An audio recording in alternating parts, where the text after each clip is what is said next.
I thank you for the rich paper. I think you had no trouble at all translating the science of psychology for the rest of us. And it was absolutely fascinating. There are various comments. I'll start with Jutta and then Osvaldo and Marcelo. Thank you.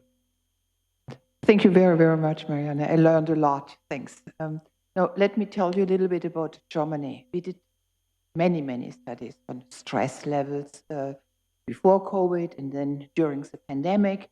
And what we saw before the COVID stuff was that women, mothers in particular, had a higher stress level compared to men. But then during COVID, the stress level of mothers jumped up extremely, the stress level of fathers as well in the first 6 months. And then after month 7 or something like this, male stress level decreased to the pre-COVID stress level, and the stress level of mothers even increased, and it stays very, very high.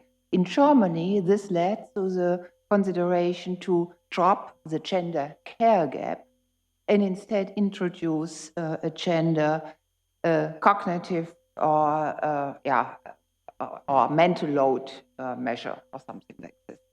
Because we see that when we look at time only, then we do not measure appropriately the responsibility women take to a much, much higher degree than men. And this indeed changed our system of indicators. Now, you mentioned a little bit at the very end that there are differences between men and women, but I would like you to elaborate on this. And you can now collect questions and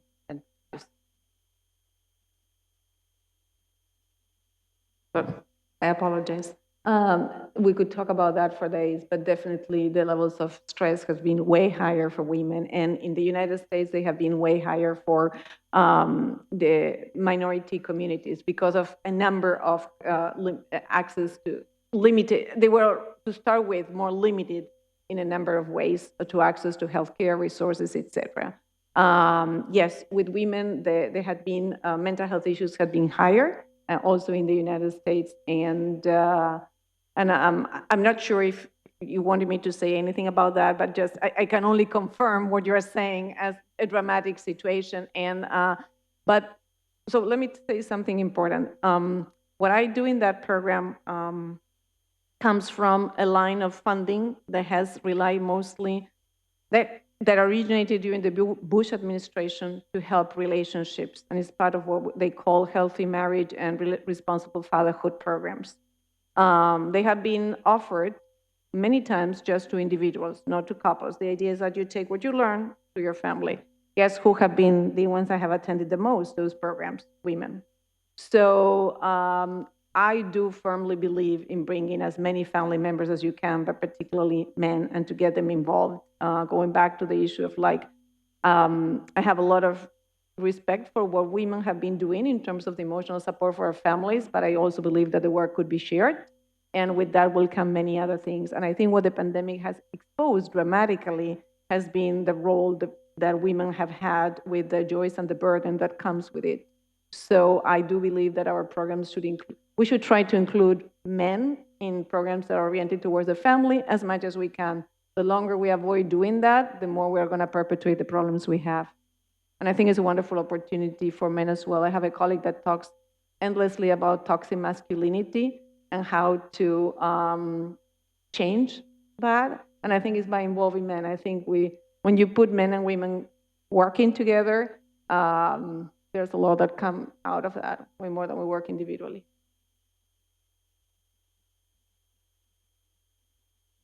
Thank you so much, Mariana, for enlightening about these topics, which I find very, very important even in my life. I will share with you some thoughts about the stress and the stressors under which the politicians and their families are under.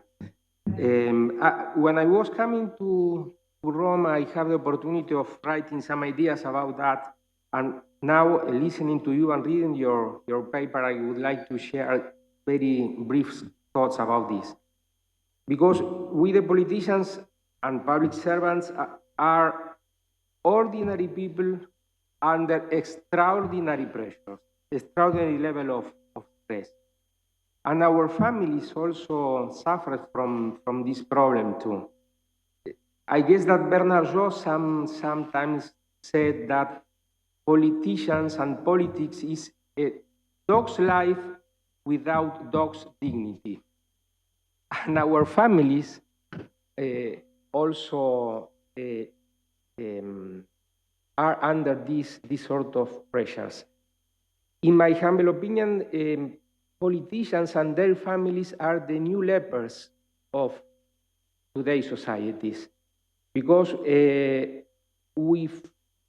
for bad reasons or for good reasons, we suffer a high level of discrimination under the social environment, the social discontent, and the social pressures that we and our families suffer from. In not so rare circumstances, we and the family of the politicians also suffer the risk of having to face judicial persecution, exile, threats, public defamation, lack of employment too. And I feel, and listening to you, that there are no prevention or awareness systems among public servants dealing with these problems. In the technical and academic training process of public servants, these elements of awareness must be included. We also learn about technicalities, technocratic ideas, and technical aspects of public life, but we are not trained in how to cope with this sort of stress. Intense political activities close many family relationships, deepening the weaknesses and loneliness of public servants. The mental health of politicians is a public health problem, which requires a family environment with mental health as well. Narcissism, egocentrism, loss of sense of reality, lack of empathy, and depression, and many times substance abuse, needs to be considered in the impacts they have on government decision and also in the society as a whole. A political leadership without contention and family company runs the risk of being a sick political leadership, which generates unhealthy decisions and behaviors for society as a whole. I'm very sorry. Okay. That's all that. Thanks for sharing. Oh, yeah. The environment of political polarization. Thanks for sharing. And clearly, we should be concerned as a society about the stress process that affects not only family members, but in that affecting the politician, that ends up affecting us as a society. So I think we should all be concerned about that. And there are a lot of prevention that could be done to avoid that. One thing I could not put in my presentation today is that prevention work has to be done from very early. What we are seeing that is most concerning these days is that the higher levels of stress, believe it or not, at least in the United States that we follow through different surveys what's happening, the higher levels of stress are being reported of. I'd like to take a guess now about who do you think would report the highest levels of stress in terms of age group? Any idea? It's what they call in the United States the Generation Z, which is those between the ages of 13 and 21. Those are the ones that experience the higher levels of stress. Those are the ones that are seeing the world without hope. They are concerned about climate change, about the political situation, about the high demands they have. So those are the future of the world that we should be taking care of. So that really points to at least to me, to the work we have to do to help people cope with the stress and live healthier lives. And that would also have an impact on politicians. I think the situation is very concerning, at least from a psychological perspective.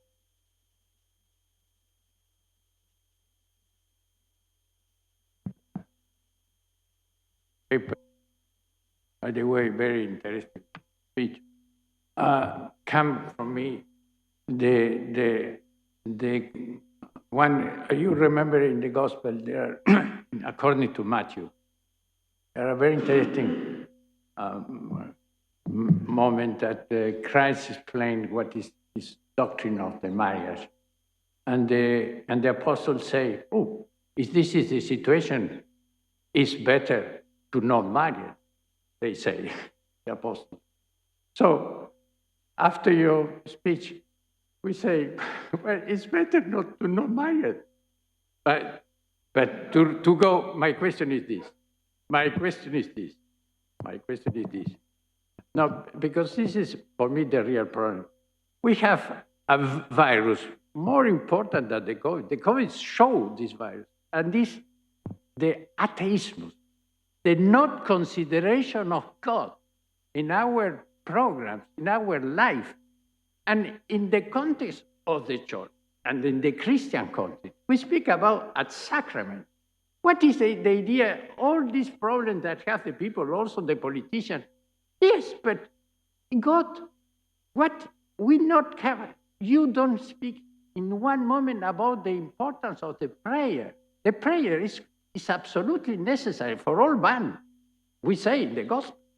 But of course, that's it for Christ. But for all the civilization, we have a relation with God.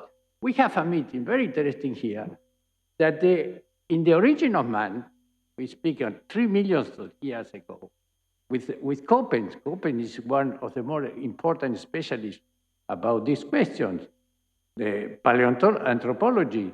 And he say, the radical difference with the animals, the superior animals, is that the man begin with a prayer. And it's not the opinion of the bishop, it's the opinion of the specialists in paleoanthropology. So what is the idea that not have any consideration about this in all your consideration? Sorry. Yeah, no, I just want to say that I think that I